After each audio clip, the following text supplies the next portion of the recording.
है। ये दोनों समरूप त्रिभुज हैं और इनके क्षेत्रफल समान है, तो हमें ये सिद्ध करना है कि ये दोनों त्रिभुज सर्वांग सम है। दिया है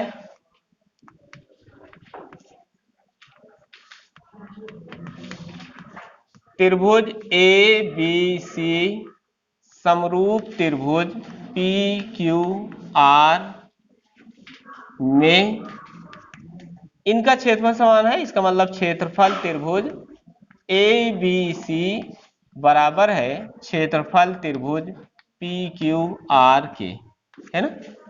हमें ये सिद्ध करना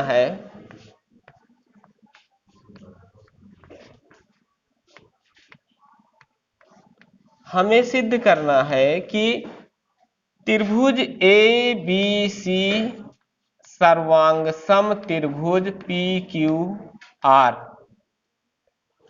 सर्वांग सम त्रिभुज ऐसा त्रिभुज जिसके सभी अंग समान हो उसे हम सर्वांग सम त्रिभुज कहते हैं। अगर हम ये सिद्ध कर दें कि त्रिभुज ए बी सी और पी क्यू आर में ए बी बराबर पी क्यू है, बी सी बराबर क्यू आर है और ए सी बराबर आर पी है, तब ये दोनों त्रिभुज सर्वांग सम हो जाएंगे। यही हमको करना भी है। चलिए देखते हैं।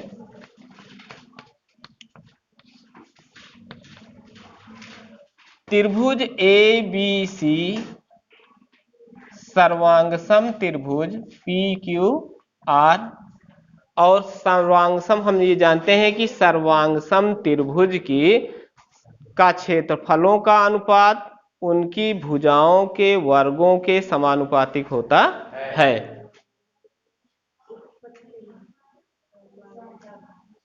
उत्पत्ति नहीं सही लिखा है, सही है, वो समरूप रहेगा, सर्वांग नहीं ये सर्वांगसम समरूप ही दिया है। त्रिभुज एबीसी समरूप पी क्यू आर, है ना। हमें ये सिद्ध करना है कि ये सर्वांगसम है, ठीक है।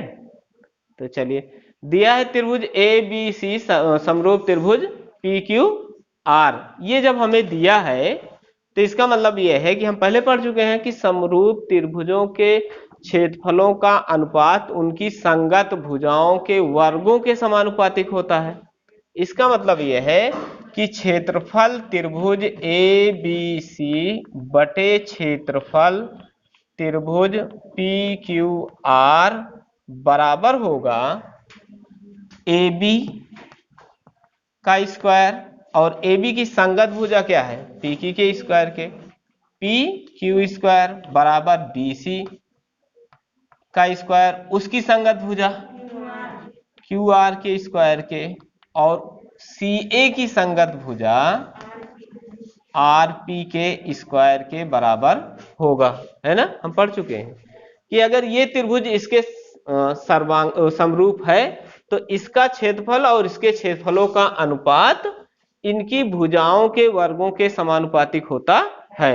और हमें ये दिया है कि क्षेत्रफल त्रिभुज ए बी सी बराबर है क्षेत्रफल त्रिभुज पी क्यू आर के।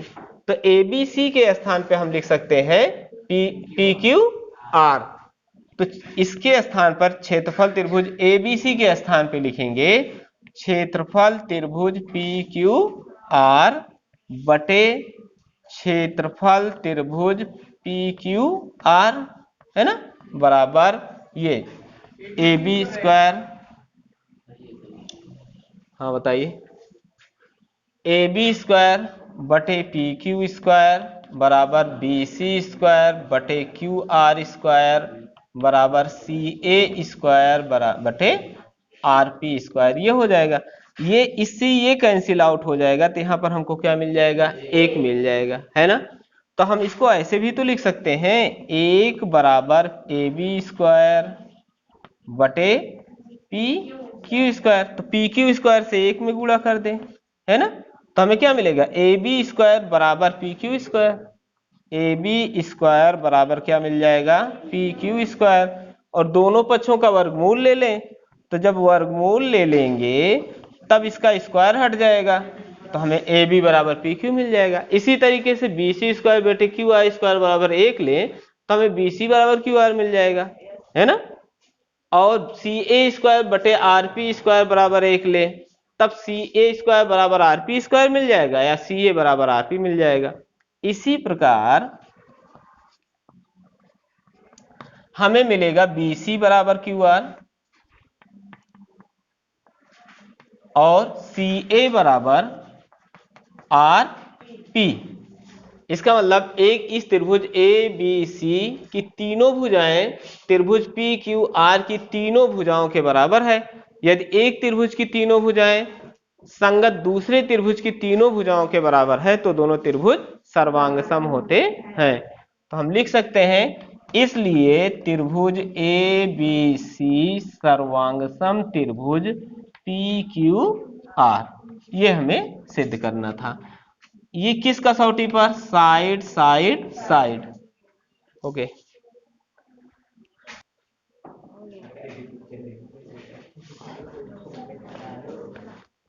प्रश्न संख्या 5 में दिया गया है कि एक त्रिभुज की भुजाओं ए बी बी सी और सी ए के मध्य बिंदु क्रमशः डी ई व एफ हैं। एक त्रिभुज दिया गया है,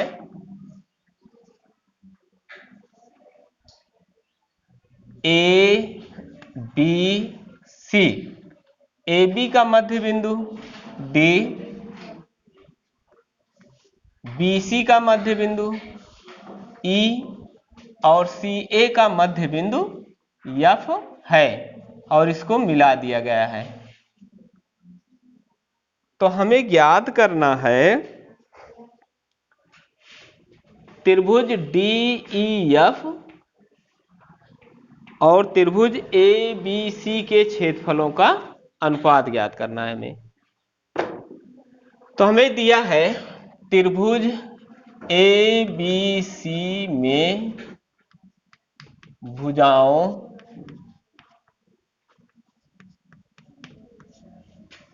ए बी बी सी व सी ए के मध्य बिंदु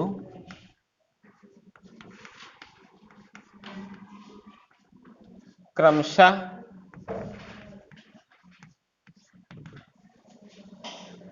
डी ई व एफ हैं।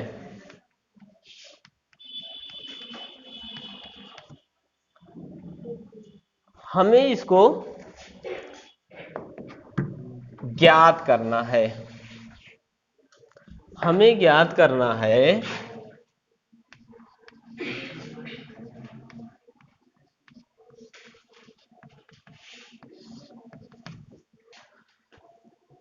क्षेत्रफल त्रिभुज डी ई एफ, इसका क्षेत्रफल डी ई एफ और बटे क्षेत्रफल त्रिभुज ए बी सी, क्षेत्रफल त्रिभुज ए बी सी, इन दोनों का अनुपात ज्ञात करना है।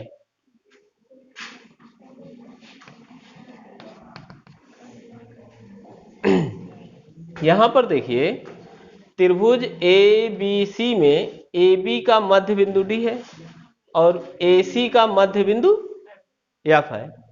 तो त्रिभुज की दो भुजाओं के मध्य बिंदुओं को मिलाने वाली रेखा तीसरी भुजा के समांतर होती है। इसका मतलब ये रेखा इसके समांतर हो जाती है। अब इधर से देखें त्रिभुज इसमें ए सी और बी सी, ए सी का मध्य बिंदु एफ है और बी सी का मध्य बिंदु ई है। तो इन दोनों मध्य बिंदुओं को मिलाने वाली रेखा इस तीसरी भुजा के समांतर हो जाएगी। तो ये भुजा इसके समांतर हो जाएगी। तो हमें क्या मिल जाएगा? ये भुजा इसके समांतर है, ये भुजा इसके समांतर है। तो इसका मतलब है कि डी बी ई एफ क्या है? एक समांतर चतुर्भुज है और समांतर चतुर्भुज की सम्मुख कोण बराबर होते हैं। तो यह कोण इसके बराबर हो जाएगा। इसी तरीके से समांतर चतुर्भुज डी ई सी एफ में यह कोण इस कोण के बराबर हो जाएगा। जब हम समांतर चतुर्भुज ए डी ई एफ ले लेंगे तो इसके सामने का कोण ये हो जाएगा, यानी इस बड़े वाले त्रिभुज के तीनों कोण छोटे वाले त्रिभुज के तीनों कोणों के बराबर हो जाएंगे। तब ये दोनों त्रिभुज एक दूसरे के समरूप हो जाएंगे और समरूप त्रिभुजों का क्षेत्रफल संगत भुजाओं के वर्गों के समानुपातिक होता है। तो हम लिखना शुरू करते हैं। त्रिभुज ए बी सी में ए बी व ए सी का मध्य बिंदु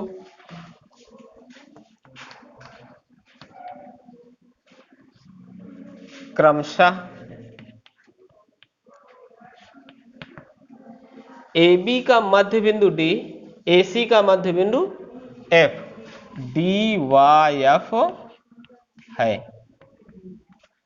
तो त्रिभुज की दो भुजाओं के मध्य बिंदुओं को मिलाने वाली रेखा तीसरी भुजा के समांतर तथा उसकी आधी होती है। ये कक्षा 9 में हम पढ़ चुके हैं। एक प्रमेय है, किसी त्रिभुज की दो भुजाओं के मध्य बिंदुओं को मिलाने वाली रेखा तीसरी भुजा के समांतर और उसकी आधी होती है। तो ये मध्य बिंदु को मिलाने वाली रेखा क्या है? DF किसके समांतर हो जाएगी? तीसरी भुजा BC के समांतर हो जाएगी और यही रेखा DF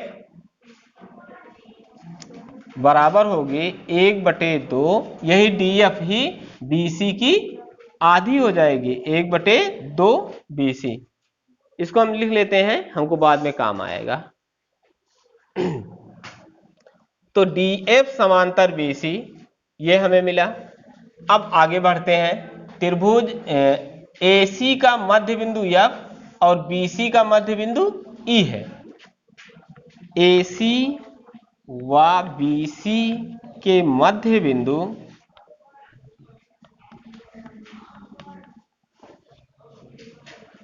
AC का मध्य बिंदु F व BC का मध्य बिंदु E है। इसलिए हमें क्या मिल जाएगा? ये भुजा AC किसके इन दोनों मध्य बिंदुओं को मिलाने वाली रेखा FE समांतर हो जाएगी AB के। इसलिए FE समांतर AB। DE किसके समांतर है? BC के। इसका मतलब DE चाहे BC कहो या BE कहो, तो ये भुजा इसके समांतर है, तो ये भुजा इस भुजा के समांतर है। यदि किसी चतुर्भुज की सम्मुख भुजाएं समांतर हो तो वह एक समांतर चतुर्भुज होता है। इसलिए हम यहां पर लिख सकते हैं कि DBEF एक समांतर चतुर्भुज है। DBEF एक समांतर चतुर्भुज है।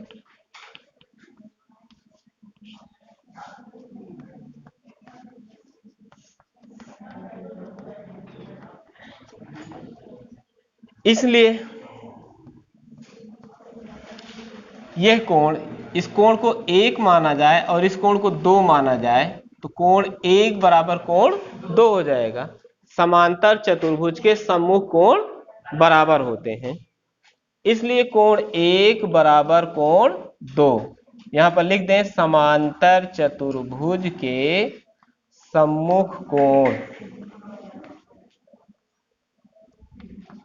समांतर चतुर्भुज की अंग्रेजी होती है पैरालिलोग्राम। तो ये जो लिखा है ये समांतर चतुर्भुज लिखा है। तो जब हम DBEF की बात करते हैं तो कोण 1 के सामने का कोण 2 मिल गया, तो कोण 1 बराबर कोण 2 होगा, क्योंकि समांतर चतुर्भुज के सम्मुख कोण बराबर होते हैं। इसी प्रकार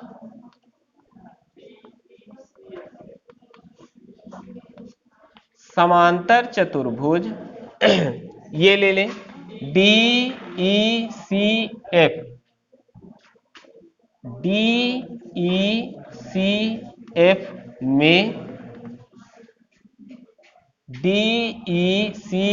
में इसको कोण 3 मान लें तो इसको कोण 4 मान लें, तो कोण 3 बराबर कोण 4। कोण 3 बराबर कोण 4। आगे देखते हैं। एक समांतर चतुर्भुज हमें मिल जाएगा ADEF।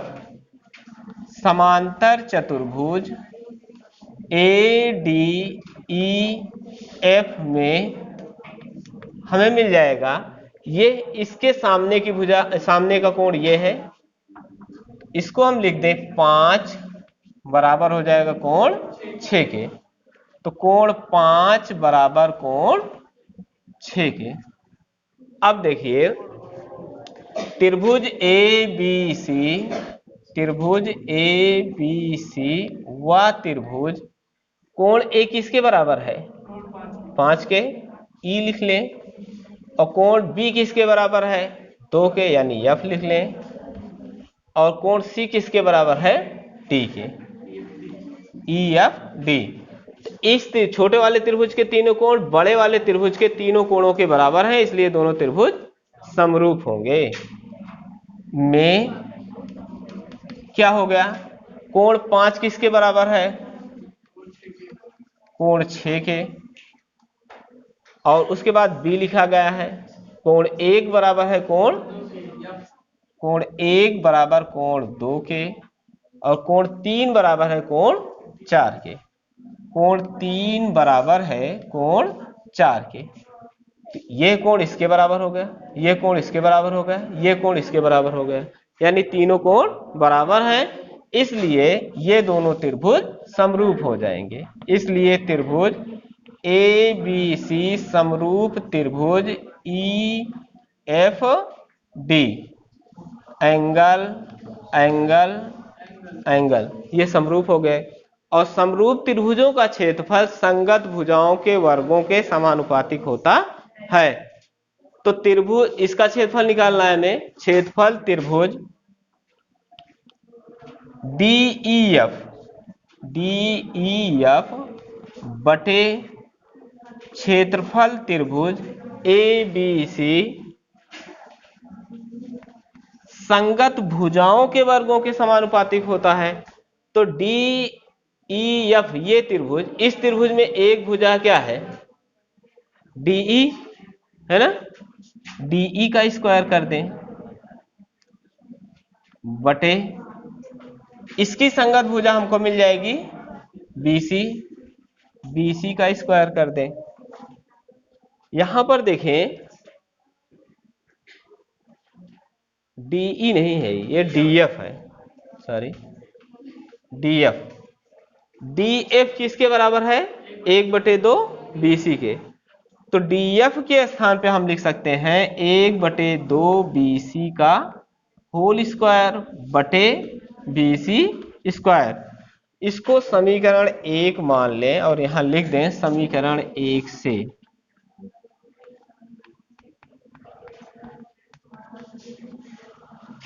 हमें मिल क्या जाएगा, 1 का स्क्वायर 1 होगा, 2 का स्क्वायर 4 हो जाएगा, ये हो जाएगा BC स्क्वायर बटे BC स्क्वायर। तो BC स्क्वायर से BC स्क्वायर कट जाएगा, तो यहां पर आ जाएगा 1/4, यानी क्षेत्रफल त्रिभुज DEF और क्षेत्रफल त्रिभुज ABC में 1 और 4 का अनुपात है, और यही हमें याद भी करना था। कुल मिला के हमें ये जो बीच वाला त्रिभुज है इस बड़े वाले त्रिभुज के समरूप करना था, और समरूप त्रिभुजों का क्षेत्रफल संगत भुजाओं के वर्गों के समानुपातिक होता है। Thank you.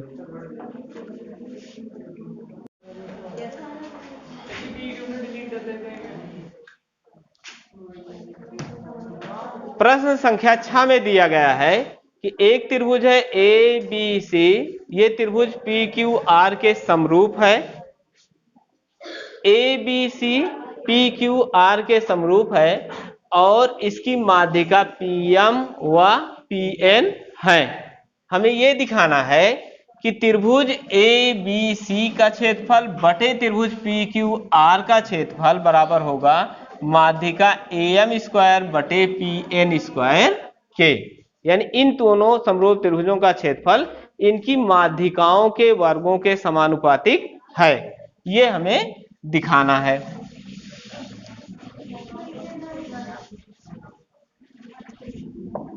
देखते हैं हम। देखिए यहां पर हमें यह दिया है कि त्रिभुज ABC समरूप त्रिभुज PQR। हम ये जानते हैं कि समरूप त्रिभुजों का समरूप त्रिभुज की भुजाएं समानुपातिक होती हैं और उनके कोण बराबर होते हैं और उनके कोण बराबर होते हैं। तो देखिए त्रिभुज ए बी सी समरूप है पी क्यू आर के, तो ए बी की संगत भुजा पी क्यू बराबर होगी BC की संगत भुजा QR के, BC बटे QR के, तथा इनके बीच का कोण बराबर होगा ये भुजा और इनके बीच का कोण, ये भुजा और इनके बीच का कोण, तो ये कोण B बराबर हो जाएगा कोण Q के, है ना। अब आगे देखते हैं हम। तो AB बटे PQ बराबर BC का मध्य बिंदु क्या है, M है। इसका मतलब यह है कि जितना BM है उतना MC है। इसका मतलब BM का अगर दूना कर दिया जाए, BM का दूना कर दिया जाए तो BC आ जाएगा, या ऐसा समझ लें BM क्या होगा, BC का आधा होगा। तो 1/2 से इसमें अंश और हर में गुणा कर दें, 1/2 BC बटे 1/2 QR ऐसा कर दें और इसको IITT लिखते चले जाएं, कोण B बराबर कोण Q के।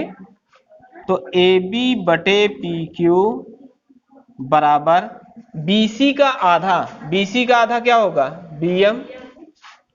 BM। इसी तरीके से QR का आधा हमें मिलेगा QN। ये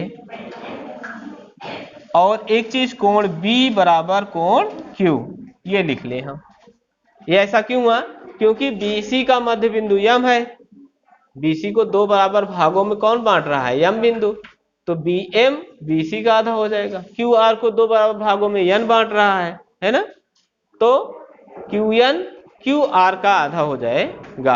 अब देखिए इस त्रिभुज में, त्रिभुज ABM और त्रिभुज PQN में AB की संगत भुजा है PQ और BM की संगत भुजा है QN, ये हमें मिल गया। AB बटे PQ बराबर BM बटे QN, और इन दोनों भुजाओं के बीच का कोण B इन दोनों भुजाओं के बीच के कोण Q के बराबर है, इसलिए त्रिभुज ABM समरूप हो जाएगा PQN के। इसलिए हम यहां पर लिख सकते हैं त्रिभुज ABM समरूप त्रिभुज PQN side angle side yes ये समरूप हो गया। और समरूप त्रिभुजों का क्षेत्रफल, समरूप त्रिभुजों का क्षेत्रफल उनके भुजाओं के वर्गों के समानुपातिक होता है। या ऐसा नहीं करना है, हमको ये दिखाना है कि AB बटे PQ, इसलिए हमें क्या मिल जाएगा, AB बटे PQ समरूप त्रिभुज की संगत भुजाएं समानुपातिक होती हैं, तो AB बटे PQ बराबर क्या होगा, AM बटे PN, AM बटे PN, ये मिल गया हमें समीकरण 1। अब आगे देखते हैं। देखिए त्रिभुज ABC समरूप त्रिभुज किसके हैं, PQR के। ABC किसके समरूप है, PQR के। क्यों समरूप है, क्योंकि ये हमें दिया है, और ये हम जानते हैं कि समरूप त्रिभुजों का क्षेत्रफल संगत भुजाओं के वर्गों के समानुपातिक होता है। इसका मतलब यह है कि क्षेत्रफल त्रिभुज ABC बटे क्षेत्रफल त्रिभुज PQR, इसकी एक भुजा AB ले तो AB के स्क्वायर के बराबर होगा, और AB की संगत भुजा क्या है, PQ, तो ये PQ के स्क्वायर के बराबर होगा, है ना। और समीकरण 1 से हमें क्या मिल रहा है कि AB बटे PQ बराबर क्या मिल रहा है, AM बटे PN। तो AB बटे PQ के स्थान पे हम क्या लिख सकते हैं, AM बटे P